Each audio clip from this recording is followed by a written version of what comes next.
Bom dia a todos, sejam bem-vindos à aula de Geografia, né, onde nós estamos tratando da expansão territorial brasileira e vamos finalizar esse conteúdo hoje, certo? Gostaria de mostrar para vocês, né, uma situação que aconteceu, vou colocar aqui no YouTube, acho que no YouTube deve ter esse vídeo, no programa É de Casa, né, que é exibido pela Rede Globo nas manhãs de sábado. E aí, pessoal, eu vou colocar aqui para vocês, para que a gente julgue, condene. Eu não tinha visto a Ana emocionada aqui, eu achei que você... Não para que a gente possa fazer esse cancelamento, né? Mas para que a gente possa aprender com esse acontecido, né? E entender também como se estrutura essa forma de racismo, né? Tá certo? Que eu tenho certeza que ela não fez por maldade. Porém, está tão entranhado na nossa mentalidade a questão da mulher negra ser inferior, ser mandada, que isso aconteceu, certo? Então, deixa eu apresentar aqui para vocês. Estão vendo a tela, né? Alguém não está vendo, não está conseguindo ver?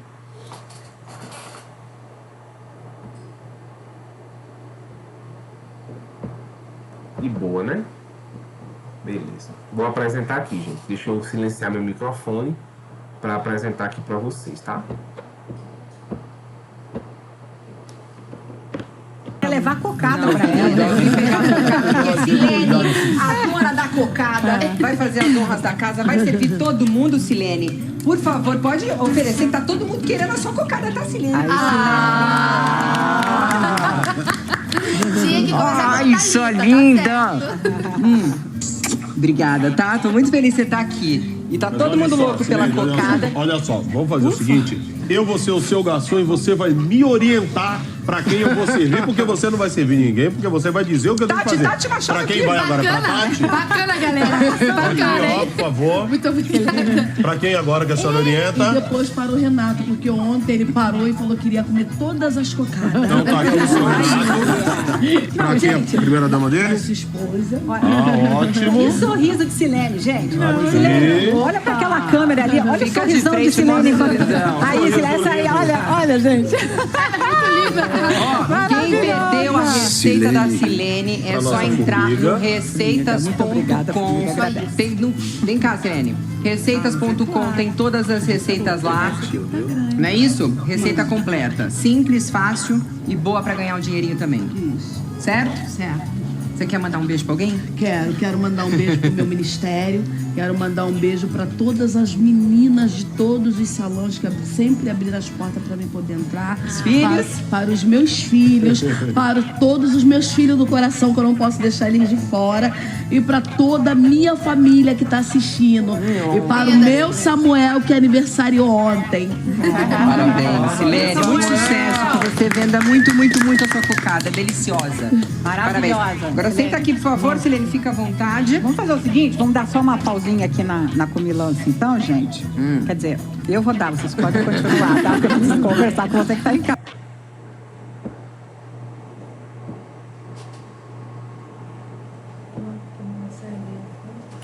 Pois é, gente. E deu para compreender aí. Isso aí, para mim, foi uma aula de o que é racismo estrutural. O que é que vocês entenderam aí desse recorte do programa?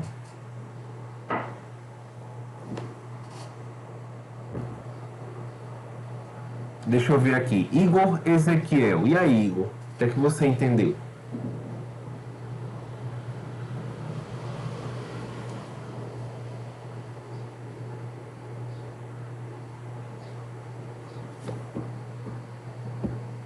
Bom, Igor, pelo visto, não está presente, né? Não está na aula. Aniele. E aí, Aniele? O que é que você compreendeu deste momento?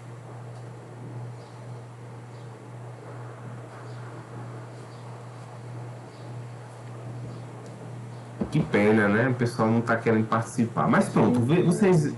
Não, o pessoal tá animado, pessoal. Tá, bastante. Só pro final de semana. É verdade, todo mundo já sextou, né? Nós também estamos aqui Agora, pelo que eu vi no vídeo, eu acho que não foi nem intencional. disso, não, de jeito nenhum. Isso é uma das questões do racismo estrutural, professor. Às vezes sai sem querer. Mas a gente tem que se acostumar a se adaptar com respeito, professor. Isso mesmo, meu querido. Perfeita a sua fala, né? Não foi intencional. A gente não pode dizer que ela é uma pessoa racista, maldosamente, né? Ela exerceu, ela fez uma fala, né? Vai servir a todo mundo, vai. Foi assim que ela falou? Vai servir a todo mundo. Ou seja, o que mostra... Você vê, tinha ali pelo menos, acho que tinha umas 10 pessoas naquele cenário, né? E ela falou de uma forma extremamente assertiva para ela, como se ela fosse destinada a servir. Ela fez a cocada, né? E foi destinada a servir também. Então veja, por que isso acontece? Porque o Brasil se acostumou, como país, a ter um papel social reservado aos negros de servir os brancos, né? Então isso entrou no imaginário coletivo. Claro que a gente não faz, como o colega muito bem mencionou, por intenção, por maldade, todas as vezes. E nós temos que lutar contra isso, né? Todos nós somos aqui, vivemos num país racista, todos nós acabamos em algum momento da vida sendo ou tendo atitudes racistas, né? Eu lembro que minha família, né, reproduzia preconceitos, né? E hoje eu vejo com as coisas, pelo meu amadurecimento e pelo meu estudo, muito diferentes daquilo que eu falava quando era criança, quando era adolescente e coisa e tal, né? Então, eu tive exemplos na minha convivência recente de casos racistas, né, dentro da minha família. Então, nós temos que lutar contra todos esse racismo que está estruturado. Por isso que ele se chama estrutural. Ele já está tão imperceptível para as pessoas que ele acaba sendo invisível, ele acaba sendo um racismo praticado de forma automática, né? Digamos assim, certo? E este livro aqui, pessoal, que eu estou terminando ele hoje, né? O terceiro livro desta trilogia, é um livro fantástico, né? Que você, ali estudante do segundo ano, você tem capacidade de ler um livro desse, certo? É um livro que tem uma linguagem fácil, um livro que tem uma linguagem acessível para você, para o seu nível de capacidade, certo? Você conseguirá e ter um bom entendimento, né? Esse livro aqui, que é muito bom, ele tem 3, né? São 3 volumes. Eu começo lendo, pego o primeiro e começo lendo, porque a minha visão de história do Brasil mudou muito depois que eu li esses livros, né? Falo por mim, certo?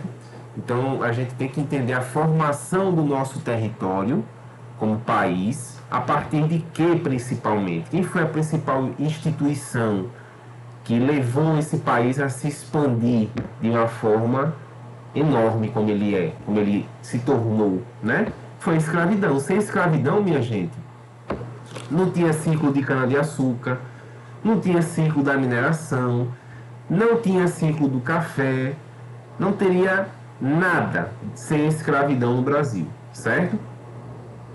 Qual era o símbolo de prestígio, de privilégio no Brasil até o século XIX, mais ou menos? Era você ter, primeiramente, muitos escravos, muitas pessoas para te servir, e segundo, você ser uma pessoa de bens, né?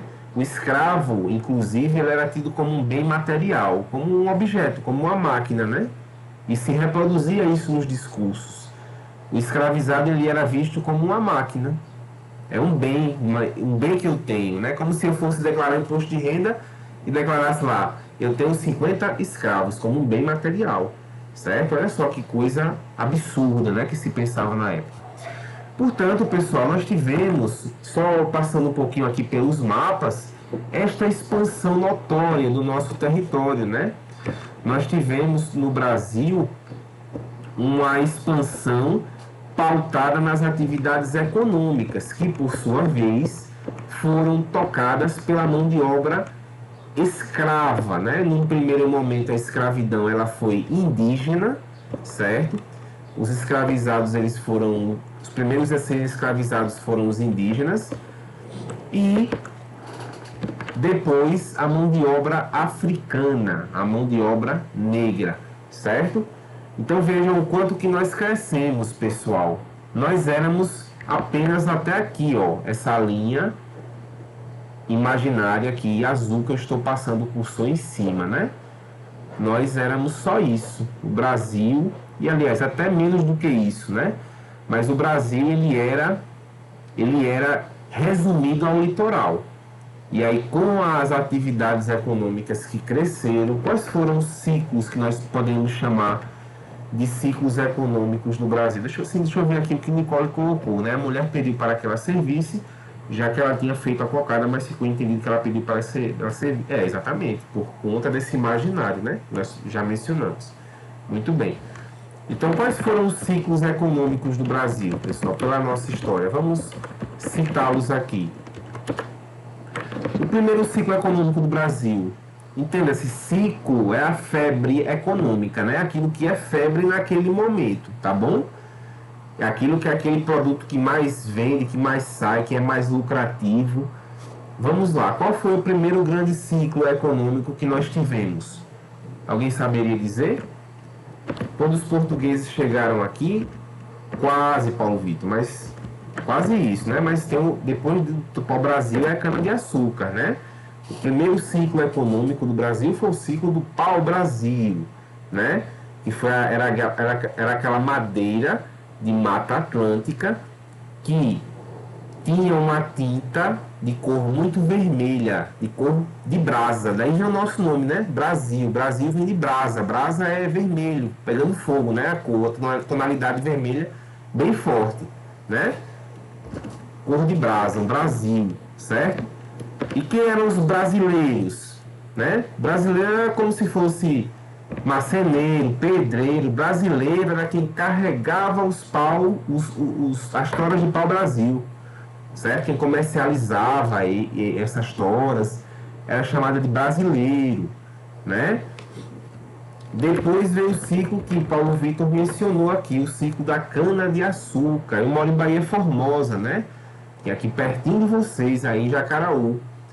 Bahia Formosa, como muitos municípios aqui do nosso Nordeste, tem na sua paisagem uma parcela expressiva de engenho de açúcar, de cana-de-açúcar, né? Então, aqui em Bahia Formosa, quem conhece aqui, quem algum de vocês já veio aqui, já teve a oportunidade de conhecer Bahia Formosa? Pessoa, ainda não fui, não. Pois é, se tiver oportunidade, quando tiver oportunidade, venha, que é muito bonito aqui. Eu sou prestigiado em morar num paraíso, né? Porque Bahia Formosa é uma cidade muito bonita, praias maravilhosamente lindas, natureza. Mas na entrada de Bahia Formosa, você anda ainda, quando você sai da BR, você anda, se você tiver de carro, cerca de 20 minutos para chegar na cidade, né? Como Jacaraú também. Você está na BR, em Jacaraú você anda até mais, você anda uma meia hora, se tiver de carro, para chegar no centro de Jacaraú, né? Aqui é do mesmo jeito. Então você tem uma paisagem que é de um lado cana, de outro cana-de-açúcar. Aí muita gente diz, poxa, que paisagem bonita, né? Pode ser até bonita esteticamente, verde, tal, coisa tal. Mas é uma paisagem que devastou uma vegetação original, né? Uma mata virgem, que era a Mata Atlântica. É a Mata Atlântica. Só a Mata Atlântica só tem, no Brasil, 6% da sua vegetação original. O que aconteceu com os outros 94%? O Brasil destruiu. Ao longo da sua história, da nossa história, o Brasil destruiu, nós destruímos a Mata Atlântica, certo? E o primeiro grande impacto para a Mata Atlântica foi o ciclo do pau-brasil, depois a cana-de-açúcar. A cana-de-açúcar ela se estruturou nas áreas próximas aos rios, áreas de várzea, né, como nós chamamos, porque são áreas onde os solos são bastante férteis, são muito bons para plantio agrícola. E neste caso a cana-de-açúcar adaptou-se ao clima quente e úmido que nós temos. Tá certo, pessoal? Depois da cana-de-açúcar, alguém saberia mencionar qual foi o outro ciclo da nossa história? Estamos falando de século XVII, né? Século XVII nós tivemos o ciclo de quê? Ouro e algodão. Olha, quando a gente fala de ciclo, a gente é melhor, Paulo Vitor, a gente falar de mineração. Ciclo da mineração. Por quê, Paulo Vitor? Porque não era só o ouro, né? O ouro, claro, ele foi responsável por grande parte deste ciclo. Mas tinha diamantes, tinha outras pedras preciosas que compunham este ciclo, tá certo? Então, quando a gente fala de ciclo econômico, a gente fala de mineração, que envolve tudo, né? Por exemplo, tem uma cidade em Minas Gerais chamada de Diamantina, por conta do diamante, que é outra pedra preciosa que se descobriu naquela época do ciclo da mineração, tá bom? Então, isso aí... Professor. Sim. Professor, e tinha uma cidade bastante famosa em Minas, que era Vila Rica, né? Que era o nome antigo, o Belo Horizonte, né? Se eu tiver errado, o senhor me corrige. Não, é isso mesmo, você está certíssimo, né? Que é chamada hoje de Ouro Preto, né? Exatamente. A gente chama de Ouro Preto hoje, mas naquela época se chamava Vila Rica, né? Muito bem. E o próprio nome, né, Ednael, do estado, né? Minas Gerais, certo? Por que tem esse nome? Por causa do conhecimento que se tinha na época da mineração, de haver minas ali. As Serras Gerais, né? A grande estrutura rochosa, perdão, de relevo daquela região, as Montanhas Gerais, né? Então, ali se deu uma nomenclatura de Minas Gerais, certo? Em homenagem ao ciclo da mineração, tá certo? Então, Minas foi o grande berço, né, da exploração de pedras preciosas, de ouro, de diamante, etc. Tá certo? Muito bem observado, Ednael. E, por conseguinte, nós temos, depois do ciclo da mineração, uma urbanização maior no Brasil, né? O Brasil vivia no campo até então, cana-de-açúcar para o Brasil. Com o ciclo da mineração foi uma corrida de louco, né? Muita gente querendo ir para as cidades que tinham acesso às minas. Ouro Preto, que chamava-se Vila Rica, Congonhas, certo? Diamantina, enfim. Eram cidades que tinham acesso às minas, eram cidades que eram abençoadas neste sentido de ter o acesso fácil à riqueza, certo? Então houve uma febre de imigração para essas grandes cidades. Aí o Brasil conheceu uma fase mais diferenciada do seu processo de escravidão, que era uma escravidão mais urbana, mais das cidades, certo? Então começava a existir, por exemplo, os escravizados de ganho. Como era o escravo de ganho? O escravo de ganho, ele era conhecido por... Ele saía na rua, vendendo alguma coisa, algum produto, né? E acertava com o seu dono, entre aspas, antes de começar o dia, para ele dar uma quantidade X para ele ao final daquele dia. E aquilo que ele conseguisse de lucro, ele ia juntando, até o ponto dele comprar a sua liberdade, né? Ele comprar a sua carta de alforria, certo? Então era um escravo que fazia essa poupança, entre aspas, para a sua libertação, certo? Então, nesse sentido, foi uma escravidão muito diferente da escravidão da Casa Grande e da senzala que existia aqui na cana-de-açúcar. Pois bem, meus caros, depois do ciclo econômico da mineração, no século XVII, século XVIII, né? Nós temos, a partir do século XVIII, um ciclo muito importante para o Brasil, que foi qual? Alguém saberia dizer qual foi o grande ciclo que se seguiu ao ciclo da mineração? Nós tivemos outros, é lógico, se a gente for apontar o ciclo da borracha, que é um pouco mais recente, mas o grande ciclo, nacionalmente falando, depois da mineração, veio a ser qual? O ciclo do café. Eu já ia perguntando se o ciclo do café era do século XIX. Eu ia perguntar isso, professor. Isso. Já responderam? Corretíssimo, né? O café ele é um pouco mais recente, né? Ele sucede a mineração como grande ciclo, né? Quando a gente fala assim ciclo, pessoal, não quer dizer que o Brasil só tinha café, que o Brasil só tinha mineração, que o Brasil só tinha cana-de-açúcar. Não. De jeito nenhum. Existiam outras atividades ali no entorno destes ciclos, certo? Mas esses ciclos eram responsáveis e foram responsáveis pela acumulação de dinheiro e pelo crescimento do nosso território, né? Principalmente o ciclo da mineração com a figura de quem? Dos bandeirantes.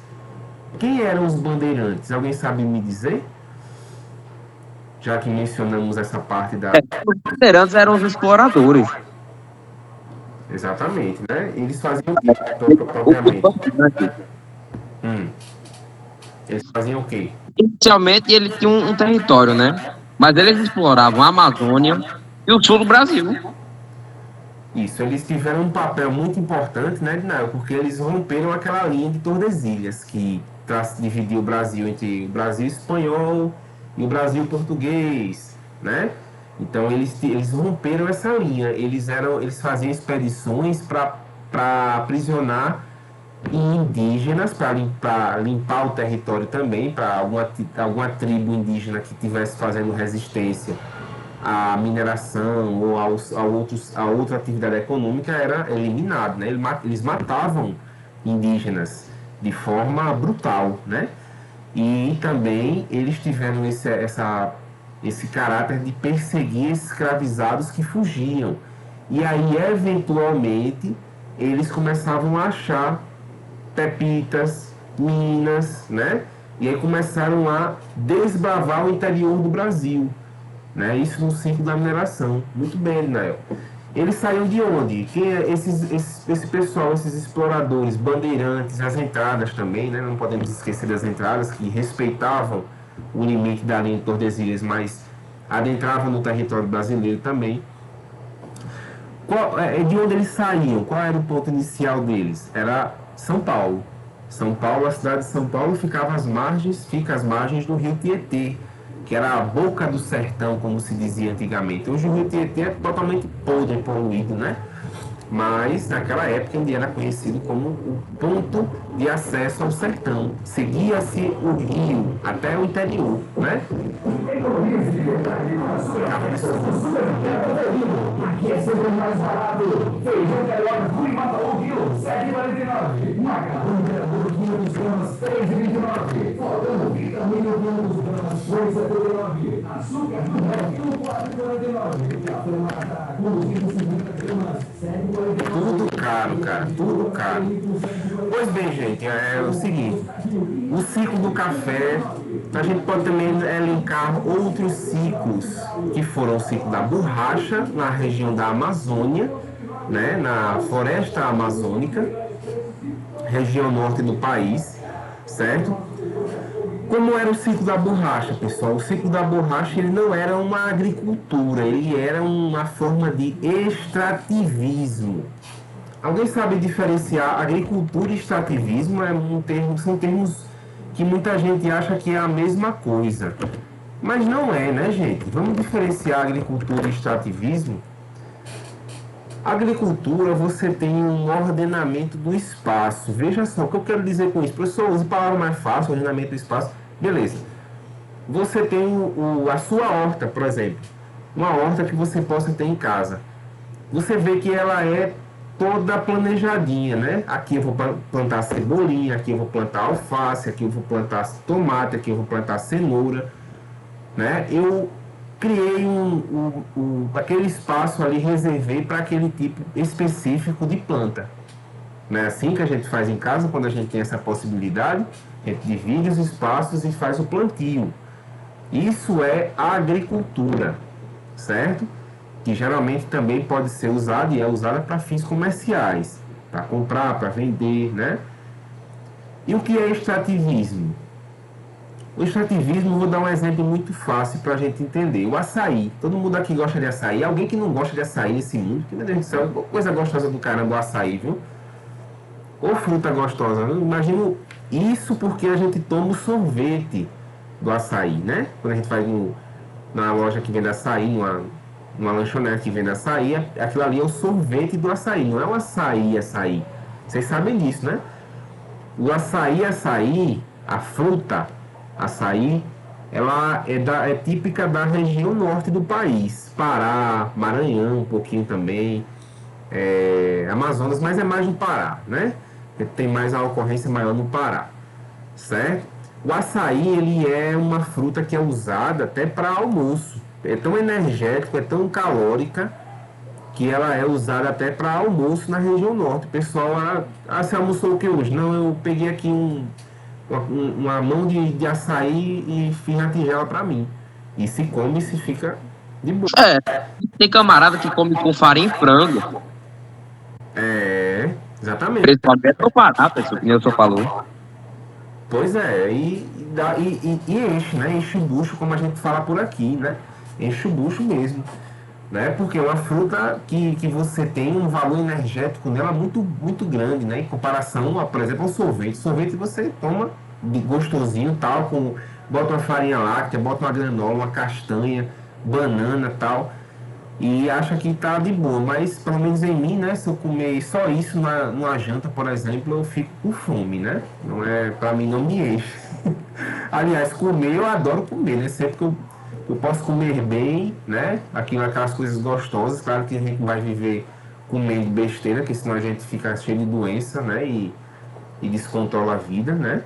Mas sempre que eu gosto, sempre que eu posso e que há condições para isso, eu gosto de comer uma coisinha de lanche, né?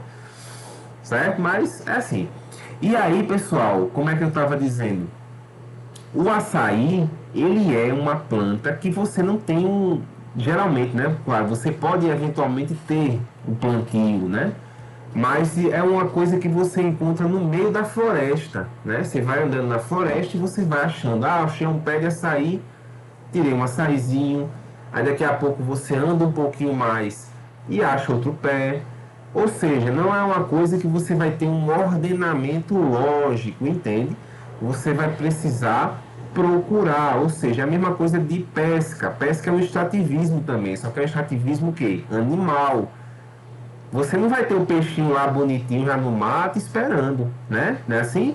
Você vai ter que armar sua rede, você vai ter que jogar a isca, esperar o peixe ter a boa vontade de chegar perto e dar o pulo do gato, dar o bote e pronto. Isso é a pesca. Isso é uma forma também de extrativismo, só que é animal. A mineração também é um extrativismo, só que é mineral. E aí, o extrativismo vegetal, que eu falei aqui do açaí, é nesse sentido de você ter que ir numa mata, por exemplo, e coletar um fruto, certo? Deu para a gente entender, pessoal, agricultura e extrativismo, para a gente não errar mais, não confundir mais. Ficou claro para vocês?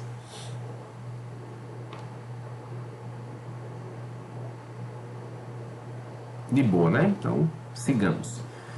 Tá, gente? Então, depois seguiu-se o ciclo do café, que acumulou muito capital, muito investimento na região, no estado de São Paulo, né? Então, o ciclo do café, ele vai se dividir em duas grandes ondas, né? Que é no Vale do Paraíba, no Rio Paraíba, cuidado que tem Paraíba lá em São Paulo também, certo? Paraíba, no caso, é o Rio Paraíba do Sul, né? Não é a Paraíba que nós conhecemos e gostamos tanto aqui, certo? Mas é o Vale do Paraíba. Quando a gente fala de Vale do Paraíba em São Paulo, é o Vale do Rio Paraíba, tá bom?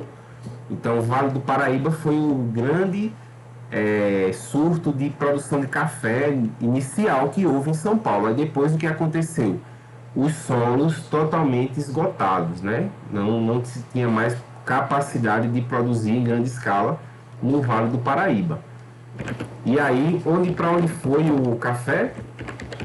Oeste Paulista, né, pessoal? Inclusive, você vai no supermercado e procure lá os cafés, né? Eu gosto muito da seção de café no supermercado. Aí você vai lá e tem lá as seções, né? Aí tem os cafés, aí tem o Santa Clara, Três Corações, tal, São Brás. Aí você vai ver que tem os cafés premium, né? Um café que é de um refinamento maior do que os comuns. O café tá tão caro, né? Eu fui agora de manhã no supermercado, comprei um cafezinho aqui, R$10. Ou seja, há um tempo atrás há um tempo... Professor, não existe mais nada barato, não. Não existe nada, meu amigo. Nada, nada, nada. Realmente tá tudo na goela da gente, né? Complicado. E aí tem os cafezinhos especiais. E tem um lá que é Mogiana Paulista. Tem outro chamado Cerrado Mineiro, né? Então são áreas do Brasil especializadas na produção de café. A região sudeste do Brasil, ela é muito forte no café. Os solos são muito bons, tem mais nutrientes que dão aquele gosto especial ao café, deixam o café mais encorpado, né? Então tudo isso faz a gente entender o quanto que a geografia é importante para compreender os alimentos que a gente consome, né? No caso, a bebida, que é o café, que eu particularmente não vivo sem café, não sei vocês, né? O café para mim é a bebida que não pode faltar na minha casa ao lado da água. Tem que ter água e tem que ter café na minha casa. Se não tiver isso na minha casa, eu já fico, sabe, desesperado. Mas pronto, olha. Então, o ciclo do café foi um ciclo mais recente, né? Então, beneficiou muito o estado e principalmente a cidade de São Paulo. O que é que acontecia? O café ele vinha do interior e tinha que sair por algum porto, né? Para ir para outro lugar, para ser vendido. Para que porto esse café ele estava indo? Para o porto de Santos. Santos é uma cidade litorânea, tem praia, né? Então, em Santos tem um porto, um dos maiores portos do mundo é em Santos, certo? Então tem o Porto de Santos que escoava a produção de café para outros lugares do Brasil e do mundo. E aí, no meio do caminho, ficava quem? Uma cidade chamada São Paulo, que hoje é a cidade mais rica do Brasil, certo? E São Paulo começou a ser um ponto de quê? De negociação. As pessoas faziam bancos de crédito para os fazendeiros, faziam os primeiros intercâmbios de troca de produtos, de mercadorias relacionadas a café e coisa e tal. E São Paulo foi crescendo economicamente de uma forma incrível, né? Mais até do que Santos. Santos é uma cidade pequena também, tem 200, 300 mil habitantes só. É menor do que Campina Grande em população. Mas é uma cidade que tinha um porto, né? Então por isso ia para lá as coisas, até pela posição geográfica. São Paulo, capital, não tem praia, lógico, né? Mas fica próximo de Santos, fica cerca de 1 hora de Santos, tá bom? Então vejam, isso tudo é importante, né? Então a partir do ciclo do café, o eixo econômico se consolida muito mais no Sudeste. E o Nordeste? O Nordeste ele passa por um processo de crise econômica, né? O Nordeste já não era tão atrativo. A nossa história começa no Nordeste, mas com o passar do tempo, o eixo econômico vai ser deslocado do Nordeste para o Sudeste do Brasil. Deu para entender isso? Então nós temos um processo dinâmico da nossa economia. E hoje o Brasil é um país industrial, né? Mas é um país que atrasou-se muito na industrialização, em comparação aos países que fazem parte hoje do mundo desenvolvido. Estados Unidos, Inglaterra, Alemanha, França, Itália, né? Japão. O Japão foi até uma industrialização recente, mas foi uma industrialização muito mais forte do que a nossa, certo? Então a nossa industrialização ela se consolida muito mais no século XX. Ou seja, quando foi a Revolução Industrial? Século XVIII, né? Meados do século XVIII, comecinho do século XIX, nós tivemos a Revolução Industrial na Inglaterra que se espalhou por outros países, se espalhou pelo mundo, né? E o Brasil só foi conhecer a sua industrialização no século XX. Então nós tivemos um atraso fundamental aí, né? De mais ou menos aí 150 anos em relação aos países desenvolvidos. Vejam só que isso é muito tempo, né? Quando a gente fala de economia, de escalas industriais, de tecnologias, isso é muito tempo. O Brasil perdeu muito tempo por ter ficado ligado ao campo, né? Então, até hoje, o Brasil é um país dependente de quê? Qual é a principal atividade econômica do Brasil hoje, pessoal? O que é que leva o nosso PIB nas costas hoje, ainda hoje? Alguém sabe dizer? Qual é a principal atividade econômica do Brasil? E aí, meu segundo ano, querido, atividade econômica que carrega a economia do Brasil, acaba carregando a economia do Brasil nas costas. O agronegócio. O agronegócio hoje ele é o único que se sobressai em períodos de recessão, de recuo da economia do Brasil, como esses que nós vivemos, né? Então, o agronegócio ele coloca em risco o meio ambiente devido à sua expansão, porque para onde ele vai se expandir, ele tem que abrir campos, desmatar, né? E ele coloca em xeque nosso equilíbrio ambiental, mas infelizmente o Brasil ainda não conseguiu se livrar desse modelo, muito ligado ao campo, né? Então vamos lembrar de tudo isso quando a gente for considerar a conjuntura atual da nossa economia. Tá certo, gente? Pessoal, alguma dúvida, algum questionamento? Então a gente teve essa viagem pela história, falamos hoje dos ciclos econômicos que tivemos, que expandiram o nosso território, e falamos também, lógico, da questão da escravidão e do racismo estrutural que hoje ainda existe na sociedade. Temos até um exemplo aqui em um programa da Globo, né, muito conhecido. Alguma pergunta, algum comentário, algum acréscimo sobre o que foi falado hoje? E aí, gente?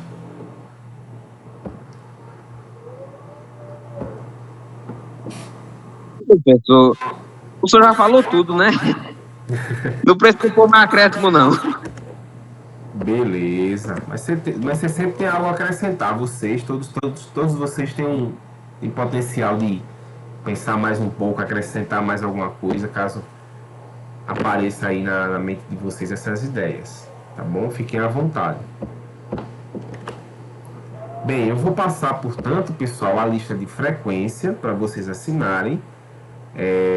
Depois, ao longo deste dia, eu coloco para vocês lá as médias de vocês. Vou pedir para vocês, por gentileza, pessoal, se forem questionar algo de nota, coisa e tal, que pode acontecer, eu posso ter errado alguma coisa, enfim, vocês coloquem lá no grupo, certo? Porque no privado eu fico recebendo muita mensagem, aí eu fico meio perdido. Se for no privado, coloca lá no grupo que eu vou, se eu tiver errado alguma coisa, ou se você realmente se sentiu prejudicado em alguma nota, você coloca lá no grupo: professor, revise isso aqui, revise tal, eu fiz isso aqui, o senhor não contabilizou. Aí depois eu vou dar uma olhada com carinho, certo? Mas tenham paciência, não fiquem, né, afobados, preocupados com a nota, coisa e tal. Se você fizer tudo certinho, né, você tem uma nota boa. Se você participar direitinho, você tem uma nota boa. Não tem problema comigo, certo? Como não deve ter com nenhum professor, certo? Eu vou passar então a lista de presença para vocês aqui. Só um minutinho.